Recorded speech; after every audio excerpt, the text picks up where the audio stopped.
Hello and welcome to the Charles Cook Podcast. The focus of this podcast is state and local issues here in the state of Tennessee. You can follow my podcast on Facebook, YouTube, Rumble, Spotify, Twitter, iHeartRadio, Google Podcasts, TuneIn, and Alexa. Just search for the Charles Cook Podcast. You can also follow and subscribe on any of those platforms, and you'll be notified when I upload new content. Best place to find those links is on my podcast webpage at charlescook.buzzsprout.com. And you can email me at charlescookpodcast@gmail.com. Excuse me. Sorry about that. Today, my guest is Andy Roth. He is the president of the State Freedom Caucus Network. And Andy, tell us what the State Freedom Caucus is doing and why it's important for us to try to get those set up in each state. Yeah, thanks for having me. First of all, Charles, I appreciate the invite. So I've been in DC in the swamp for 20 years working in conservative politics. And it was a breath of fresh air in 2015 when Jim Jordan, Mark Meadows, and a few others launched the House Freedom Caucus in Congress. And they are the conservative North Star for a lot of Americans across the country, hopefully the silent majority of Americans. And so when you're dealing with DC politics, if you want to know what the conservative answer is or the conservative position, you look at the House Freedom Caucus. But as you know, there are 50 state capitals, and frankly, I believe that they are 50 swamps.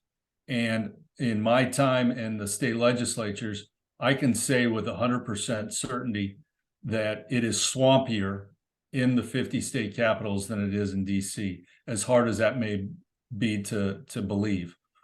So in December of 2021, I got together with then House Freedom Caucus Chairman Andy Biggs. I talked to Mark Meadows. I talked to Scott Perry, the current House Freedom Caucus Chairman, and a few others. And I said, we know what works. We know that the House Freedom Caucus is a model that works. Let's export that into the 50 states. And so we launched the State Freedom Caucus Network in late 2021. The first one was the Georgia Freedom Caucus. Then we quickly spun up the Mississippi Freedom Caucus, then South Carolina, and on and on and on. And our most recent one is Louisiana, and it is our 11th Freedom Caucus. And to put it in simplest terms, and I can get into depth on this, state lawmakers have a lot working against them. They are part-time. Most of the state lawmakers have full-time jobs. So they clock in and out just like a lot of Americans do. They also have to worry about their families. So they don't have a lot of attention to give when they go to the state capitol. To make matters worse, they have no staff. Most of them don't have staff. A lot of them don't even have an office. The desk that they sit at on the House floor or the Senate floor, that is their office. And so when you have the establishment, and I define the establishment as the governor, the governor's staff, the governor's advisors, the governor's lawyers. When you have them, you have the bureaucracies, the woke bureaucracies that run state government, and you have the special interest lobbyists. All of those parts of the establishment have a ton of resources. Like they have all the resources they need in order to enact policies that take away our freedom and our rights. But conservative state lawmakers, they don't have a lot at all. And so it's no wonder that we're losing ground at the state level, and we have been for years. So what the State Freedom Caucus Network does is we help these state lawmakers create a Freedom Caucus, and then we provide them support. We provide them strategic support. We provide them communication support. In some cases, we provide them legal support. What we're trying to do is level the playing field, because we know that they're going to fight on principle and they're going to fight the establishment, but they're going to lose more often than they're going to win if they don't have the resources to fight. And so what we do is try to bring those resources to bear.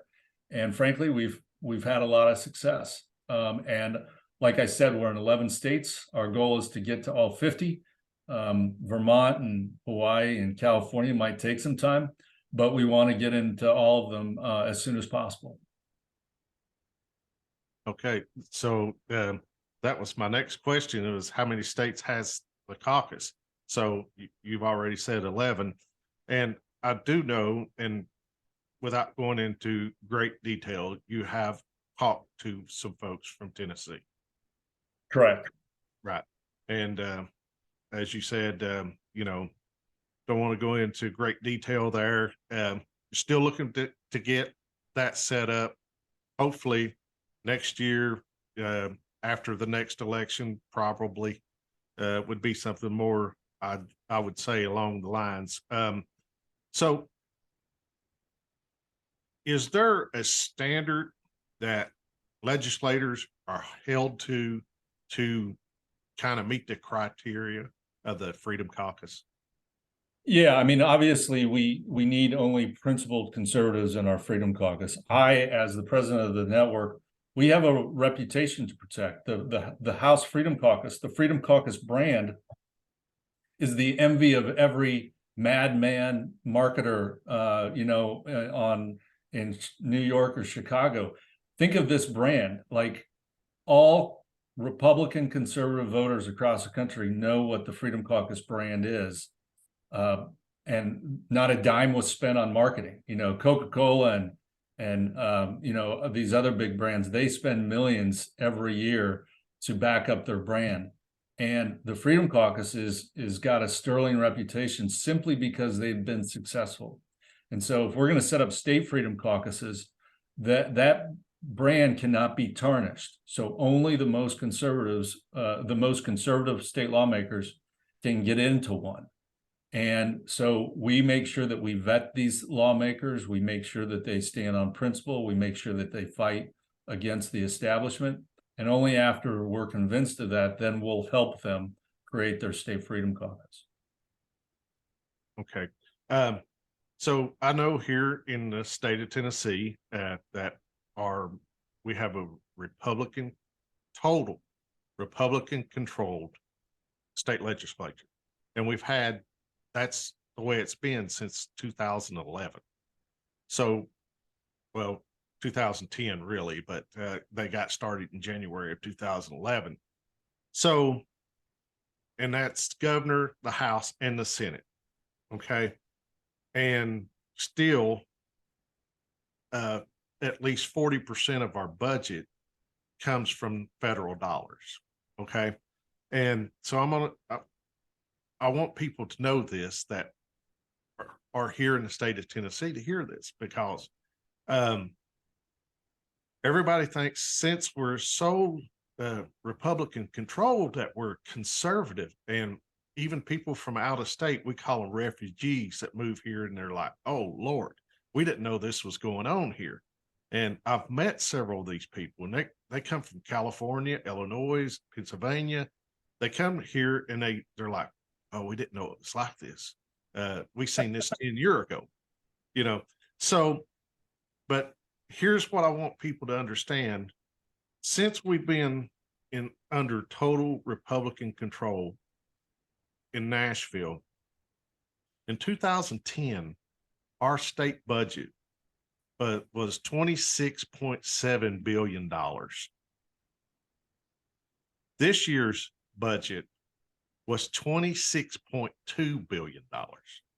So almost, $29.5 billion more in 13 years since the Republicans have taken over. And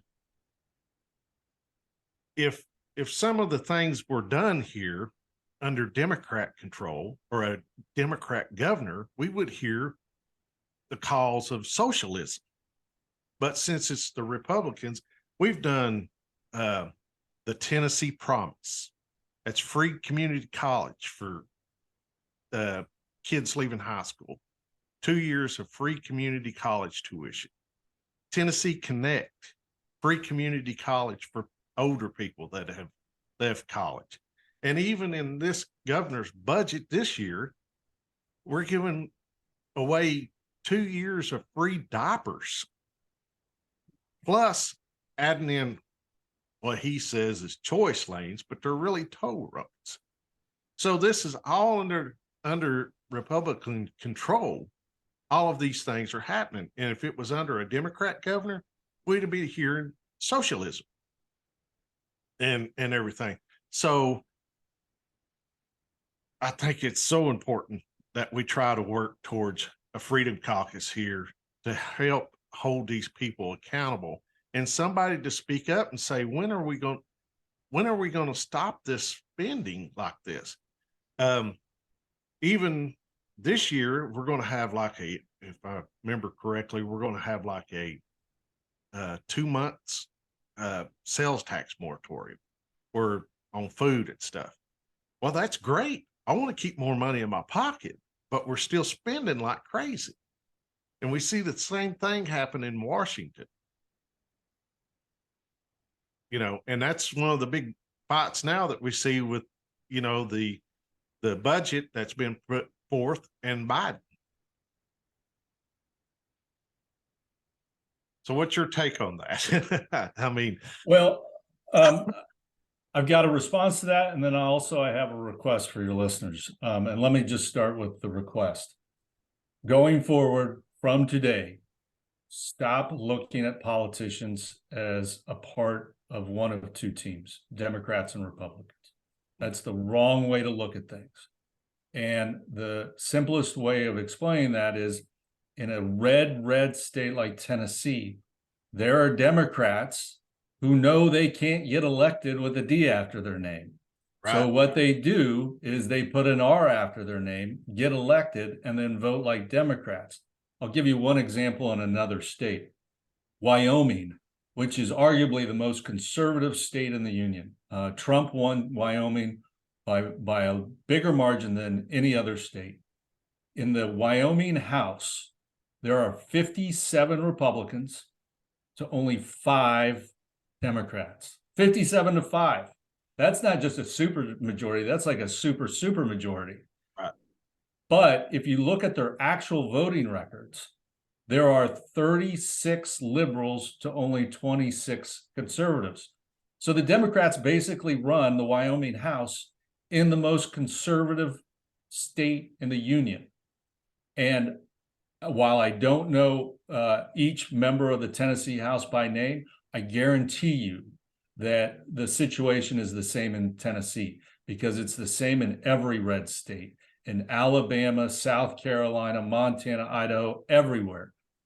Democrats have figured out that in order to get elected, they just need to put a quick little R after their name, say that they're conservative, and then vote like liberals.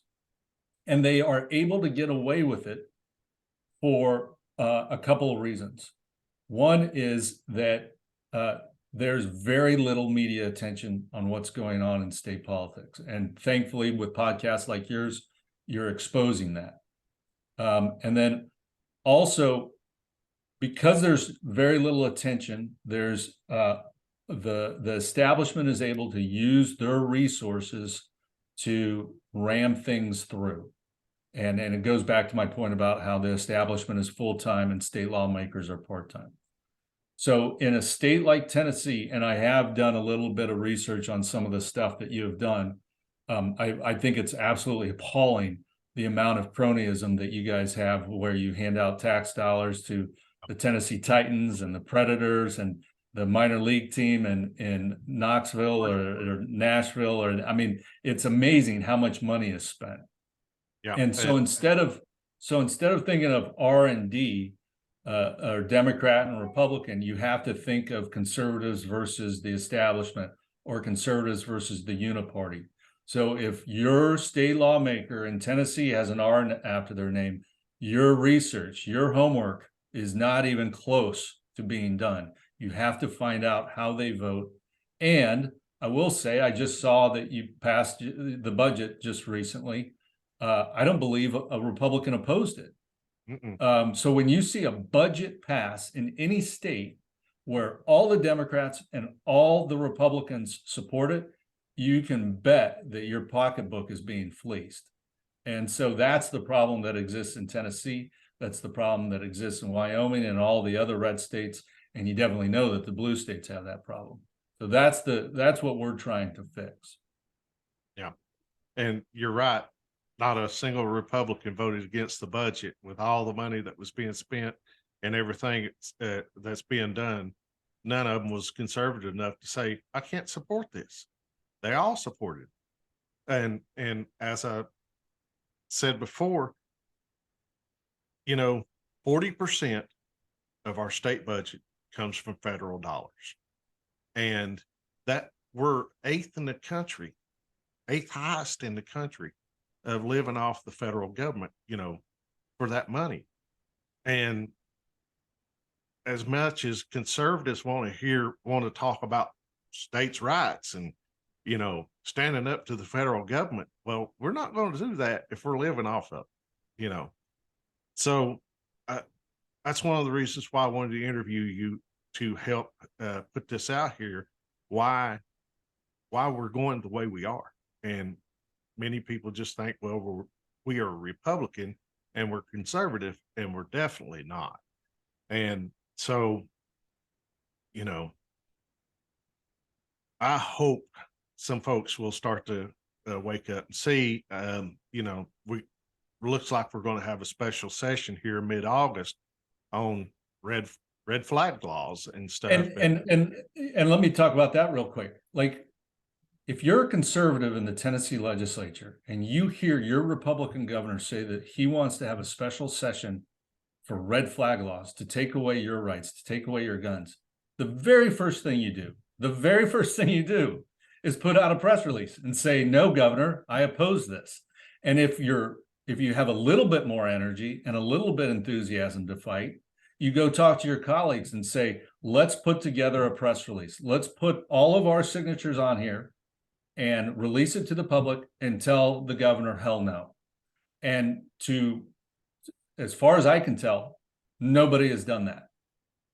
I haven't seen anything yet, and which is as appalling as it can be, because you can guarantee that come election time, every one of those so-called conservatives or every Republican is going to send a mailer out to you, and it's going to say that they're pro Second Amendment. They'll put their NRA grade next to their name, and they'll even have a picture of them holding a gun.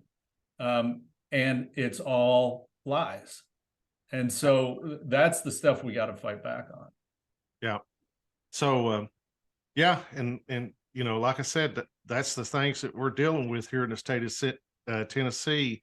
And, I know that work has been done to try to get a Freedom Caucus here, and we've not been able to achieve that. And because we don't have true conservatives who are willing to stand up and fight and take on the leadership and take on the governor and say, no, we can't support this. We're going to stand up against you. And I know that I've heard some of your interviews before. I've actually played part of your interview on Glenn Beck on one of my other podcasts. And, some states like South Carolina and those folks over there, and I know Jonathan Hill from over there, and they've got some good people over there, and we got to have some people with some backbone, and we have to start demanding that these people stand up, do their job. If they don't, then we need the primary and we get them out of office. Yeah. And for any of the state lawmakers that are listening to this and consider themselves conservative, they need to take a good, honest look at themselves in the mirror and say, did I vote for the budget? And by conceding that they did, they are explicitly telling the voters that they do not think that the government is large enough in Tennessee. And they voted for the budget because they wanted it larger. That's one thing that they need to solve in their own mind. Now, if you talk to them directly and say, why'd you vote for the budget? They're going to come up with a long list of excuses. And these are tested and tried excuses that every politician gives. And some of them include, well, I voted on the budget because I really needed my bill to do some little thing. I really needed that to be considered. And so I had to trade my vote. Or it's going to be, Well, I had to vote for the budget because leadership promised me a seat on X committee. And I can do some really good work on that committee, but I had to vote for the budget. So I just had to work as part of the team, and it's a team effort, and it's blah, blah, blah, blah, blah. It's just like diarrhea out of the mouth when they talk like this. And they're going to wake up one day when they have been in the legislature for a decade and they finally retired, looking back on their body of work is going to be appalling. So the best conservatives, and this is especially true in Congress, but it's also at the state level, the best conservatives in the legislature do not care about what committee they're on. The only thing they care about is the U.S. Constitution, the state constitution, and their voters. And as long as they're upholding that, and they are honest and forthright with their constituents, they can go to bed at night and sleep like a baby. But every time they compromise just a little and make excuses for growing government, it eats away at your soul. And the next thing you know, you are no longer in charge of your vote card because you keep trading away all these things. And let me make one more point. Leadership in the establishment makes lawmakers feel two different emotions. They will wrap their arm around you. You'll be part of the family. You'll get PAC checks from the lobbyists. You'll be part of the team. You'll get invited to speak at all these places. You get to go to receptions, and it feels so, so good. Or if you act like a conservative, they will ostracize you and treat you like a leper. And going into that Capitol every day and being beaten down and treated like a leper, that doesn't feel good to a lot of people. And most people don't like pain. So they take the easy way out. Yep. They would prefer to get the PAC checks. They prefer to get reelected. They prefer to go to the receptions and all the black tie events, because that's easier than constantly saying no and no and no. But you got to look into your heart and look into your soul. And if you stick to your principles and say no, it actually, quite frankly, becomes quite fun, because now the grassroots know who you are. They're proud of you. They vote for you, so that even though you're getting screamed down and shouted at in the Capitol, when you go back home, you can high five all of your constituents, and it's a nice warm blanket. And so that's what I would offer to the state lawmakers in Tennessee: is think about the people back home. Don't think about your colleagues in the legislature. Absolutely. And one more point, you see in what they do when their true colors come out. Tennessee passed one of the best abortion laws in the country, and most of these Republicans voted for it because they never thought that it would ever be overturned at the Supreme Court. And as soon as after the election this year, who was it that was leading the charge to water down the abortion laws here in the state of Tennessee? Was the Republicans. They were the ones filing the bills to water down and weaken the laws and muddy the water on it. The Democrats didn't have to do it because the Republicans were doing it. Yeah. So just another example of what our uniparty people do, so anyway, we could go on all night and talk about this, and I won't hold you any longer. I know you may have some things to do this evening. Well, yeah, let me make one more point that you brought up about the federal government, which is that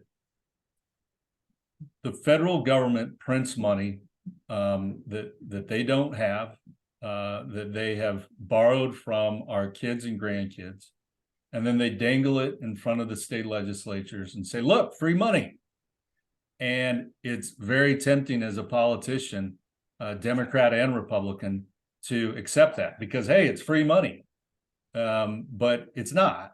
We know that. And all the excuses come out about how, well, if we don't spend it, then it just goes to another state. Or if we don't spend it, then we can't do X, Y, and Z. And so the really tough choice, and so all of this means that the 50 states are welfare recipients. They're wards of the state. They're wards of DC. And it's an addiction. Just like alcohol. Once they get a little taste of it, then they want more and more and more. And then they got you. And it's a spiral downwards. And so all it takes is just a small, courageous band of brothers to stand up and say no more. And I'll tell you what, if next year they pass a budget and there's 2 or 3 or 5 no's, those 2, 3, 5 people, they need to stick together, and they need to stick together tightly, because leadership will come and they'll try and pick one off at a time, and most likely they could succeed. But if the conservatives in the Tennessee legislature are able to stick together, stay principled, and constantly communicate to their constituents, they will turn into rock stars. They will turn into heroes. Yep. And that's what I hope will happen in Tennessee next year. Not just in the legislative session, but I hope people rise up, run for office, and commit to doing this stuff after they get elected. Me too. That's the only way we're going to start fighting back against this stuff. So let's see what happens next year. Well, hopefully they're going to stand up here in August. You know, I hope they get a backbone in August, because, you know, most people don't pay attention to what's going on with the spending, but when you start messing with their gun rights, then they'll really get upset over that. So, and I'll tell you what, you could end that today. Like you could stop the special session before it starts, simply by putting signatures together, putting it on a letter to Governor Lee and say, we're not going for this. Don't even do it, because you're going to get embarrassed and humiliated. So just don't do it. And I guarantee you that he's going to feel some pain from that. And hopefully enough where he doesn't call the session, or they don't gavel in. And that's going to have to come from the Republican, the conservatives part of the Republican Party. The state reps and the state senators is going to have to craft that letter, and all of them sign it and send it to him and say, we're not going to do this. You're going to embarrass yourself. Yeah. So, and here's the best part is once 5, 10 conservatives sign that letter, they may not think that that's enough to stop, but once you have 5 or 10 people on that letter, then all you need to do is call up your state lawmaker and say, are you on the letter? And they say yes. And then if they're not on the letter, then say, well, why the heck aren't you? And then you start pitting the Republicans against each other, where the moderates get angry. They're like, why are you exposing us like this? Why are you, causing problems? And then those weak-kneed Republicans will realize that the best course of action is to get on that letter. Absolutely. And so then it snowballs, and the next thing you know, there's no special session. And so that's what I would recommend. Write that letter, make it an open letter, make it open-ended so people can add their names over time. There's no cutoff point. And then just tell everybody in Tennessee that letter exists and see what happens. Yep. Okay. Well, I don't want to go too long here on you. Thanks for being going about 30 minutes now, or pretty close to it. So anyway, Andy, I appreciate you joining me and talking about this. I hope that with your leadership and some of the folks here in Tennessee that we can get this done here in Tennessee, if not next year, after the next election. So anyway, thank you for joining me. You got anything you want to close with? No, but if your listeners are interested, they could go to our website at statefreedomcaucus.org. And on there, you can see the map of where we have our state freedom caucuses. You can also sign up for our Substack there, our newsletter, and you can get updates from us on everything that we're doing. You can also find me on Twitter at Andy Roth. Yep. Started following you yesterday, I believe. So anyway, so thank you for joining me and coming on and talking about this. And for the listeners, I appreciate you joining me. Share this information. It's important. You need to share this with like-minded people so they can know what's going on here in the state. So with that, I'm going to stop the recording. Andy, you can stay on here for a second. But anyway, I say good day to you folks, and we'll see you on the next podcast. God bless you. And thank you, Charles, for doing this. I think it's really important that we have 1,000 points of light of media outlets that are shining sunshine on the state legislature. It's vastly important, and I'm grateful that you're doing it. Yeah, you're welcome, and thank you for coming on. God bless you all, and have a good evening, and we'll see you on the next podcast. Bye-bye.